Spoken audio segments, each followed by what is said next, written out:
Magician. Hello hello hello. Vasu. Okay bye. Okay tata. Magician. Vasu శాంతించు. అవి కొంచెం సేపట్లో ప్రెస్ వాళ్ళు క్వశ్చన్ ఆన్సర్స్ కోసం పిలవబోతున్నారు. నేను వెళ్ళి వాళ్ళని ఆపుతాను. పదండి. వద్దు వసు ఆగు ప్లీజ్ వెళ్దాం. పద అవి ప్లీజ్ ఏదో ఒకటి చేయి, కానీ తను బయటికి రాకూడదు. డండనని సరే మెజిషియన్. అవి సార్ మనం దాగుడు మూతలాడదాం. దాగుడు మూతలు ఆడుతున్నాం కదా, ఈ లొకేషన్ కి బదులు వేరే లొకేషన్ కి వెళ్ళాలి అంతే. కానీ పట్టుకుంటారు మనల్ని ఎవరైనా. ఎక్కడికి వెళ్దాం? పట్టుకుంటారు మనల్ని ఎవరైనా. అరే రఘు ఏమో ఈరోజు అందరూ ఆలస్యంగా వస్తాడని చెప్పాడు. పైగా నా కోసం తినడానికి ఏం తెలియదేంటి? పద లే. అవి సార్ నేను మీకు ఒక సీక్రెట్ చెప్పాలి. అది చాలా పెద్ద సీక్రెట్. చాలా పెద్ద సీక్రెట్. గిరక కూడా ఒక సీక్రెట్ చెప్పాలి. చాలా పెద్ద సీక్రెట్. తెలుసులే, నీకు చాలా పెద్ద సీక్రెట్లు తెలుసు అని తెలుసు మ్యాజిషియన్. కూర్చో. కానీ ఇప్పుడు టైం లేదు, నువ్వు ఇంకా కొంచెం సేపు ఇక్కడే కూర్చో. నేను తర్వాత వస్తాను. తర్వాత కూర్చొని మొత్తం అన్ని సీక్రెట్లు తెలుసుకుంటాను మ్యాజిషియన్, సరేనా? జాదు. అవి సార్ నాకు మ్యాజిక్ అంటే చాలా ఇష్టం. ఒక మ్యాజిక్ చేసి చూపిస్తాను. లేదు ఇప్పుడు కాదు. సరే ఇప్పుడు చేసి చూపించు. ఇది నాణ్యం. ఓకే, ఇది మీ చెవి వెనక నుంచి తీస్తాను. తీసే.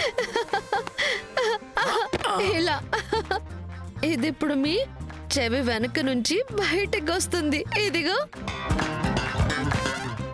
వచ్చేసింది. నాణ్యం వచ్చేసింది. నాణ్యం దొరికిపోయింది.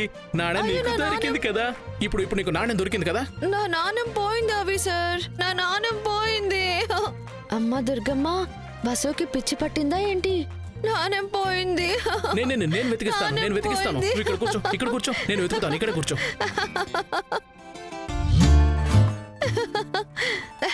అవి సార్ మీరు చాలా మంచివారు. థ్యాంక్ యూ మ్యూజిషియన్, నువ్వు కూడా చాలా మంచిదానివి.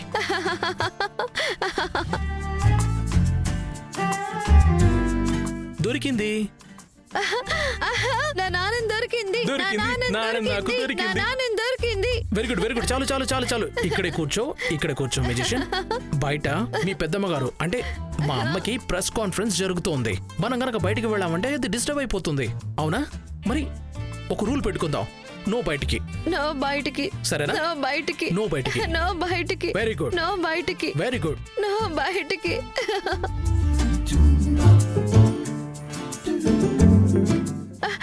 అవి సార్ నో బయటికి.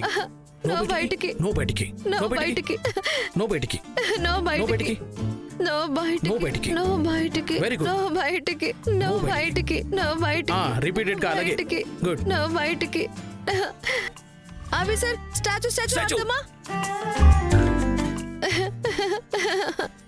గుడ్.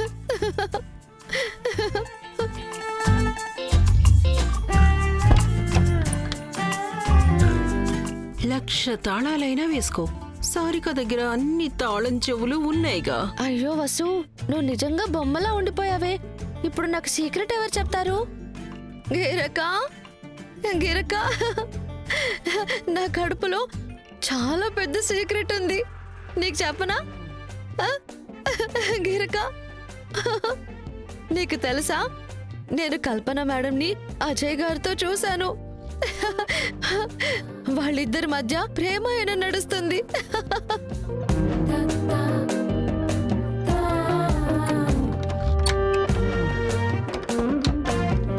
బస్సు ప్రమాదం దగ్గరకు వస్తుంది, పారిపో.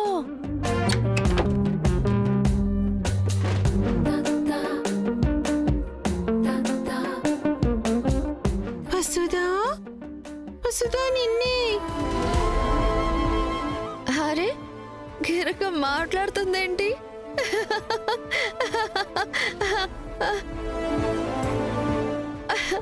అరే గిరక ఆగు. చౌదరి సార్, నిన్న మీ ఈవెంట్ చాలా అద్భుతంగా జరిగింది. కానీ నిన్న మీరు పెట్టిన రూల్స్ మీరే బ్రేక్ చేశారు. ఏం రూల్స్?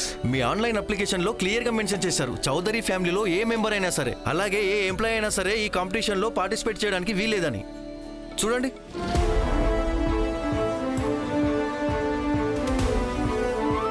మీరు మీ ఇంటి సర్వెంట్ అమ్మాయిని కాంపిటీషన్ లో పార్టిసిపేట్ చేయించారు, పైగా తను గెలిచింది కూడా. ఇది వేరే కంటెస్టెంట్స్ ని మోసం చేసినట్టే కదా. కొంపతీసి ఇది మీరు కావాలని ఆలోచించి చేసిన పబ్లిసిటీ స్టంట్ కాదు కదా? మేము చౌదరి గ్రూప్ ఆఫ్ కంపెనీ నుంచి ఇది ఎక్స్పెక్ట్ చేయలేదు. ఈ రోజు వరకు మా ఫ్యామిలీ ఎప్పుడు చీప్ పబ్లిసిటీని ఆసరాగా తీసుకోలేదు, మాకు అవసరం కూడా లేదు. ఇంటి ఎంప్లాయీని బ్రాండ్ అంబాసిడర్ ని చెయ్యాలి అనుకున్నప్పుడు అలానే చేసి ఉండాల్సింది. దానికోసం అంత పెద్ద ఈవెంట్ త్రో చేయాల్సిన అవసరమేముంది? చాలు, చాలా ఎక్కువైపోయింది. ఈవెంట్ మొత్తం లైవే. ఏదైతే జరిగిందో అది మీ అందరి ముందే జరిగింది. మీరు మీ ఇంటి సర్వెంట్ ని గెలిపించి మీరేం నిరూపించాలనుకుంటున్నారు మ్యామ్? మీరు చాలా ఫెయిర్, మీరు చాలా గొప్పవారనా? మీ నియమాలు నిబంధనలు ఎక్కడికి పోయాయి? నోరు మోయ్ అంతే. అరే మోయ్, నోరు మోయ్ అంతే. నాన్న స్టాచ్యూ.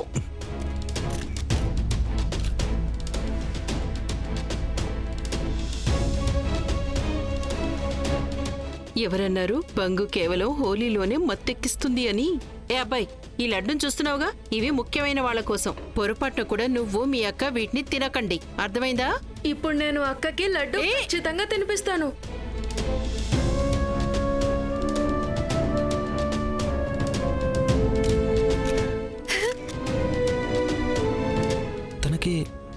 తనకేమైంది? తెలీదు చిన్న, నేను అప్పటి నుంచి మీతోనే ఉన్నాను కదా. నీకెంత ధైర్యం అసలు మా పెద్దమ్మ గారిని ఇలాంటి ప్రశ్నలు అడగడానికి? దండాలు పెద్దమ్మ గారు. ఒకవేళ ఎవరైనా మా పెద్దమ్మ గారిని పిచ్చి పిచ్చి ప్రశ్నలు అడిగారంటే నేనేం చేస్తానో నాకే తెలీదు. నా పేరు వసుధ సోరపనేని. నేను మా మాచర్లకి మోగాంబోని. ఎక్కడైనా తప్పు జరిగిందంటే అది నా వల్లే జరుగుంటుంది. ఏమైనా చెడు జరుగుంటే అది కూడా నేనే చేసుంటాను. అందుకే మీరేమైనా అడగాలనుకుంటే నన్నే అడగండి. కానీ మా పెద్దమ్మ గారిని ఎవరు ప్రశ్నించకూడదు. మీ అందరికీ తెలుసా, నేను ఈవిడ్ని దేవతలాగా ఎందుకు చూస్తానో? ఎందుకంటే ఆవిడ వాళ్ళ కుటుంబాలకి, ఆవిడ కింద పనిచేసే వాళ్ళకి స్వయంగా దుర్గమ్మ రూపమే, దేవత.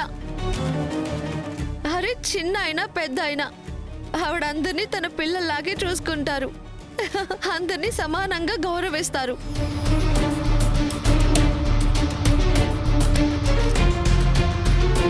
ఓ హలో, చాలా ఎక్కువైంది, పద ఇంక మీ ఇంటికి వెళ్ళు. ఓ హలో, నువ్వు ఇంకా మీ ఇంటికి వెళ్ళిపో.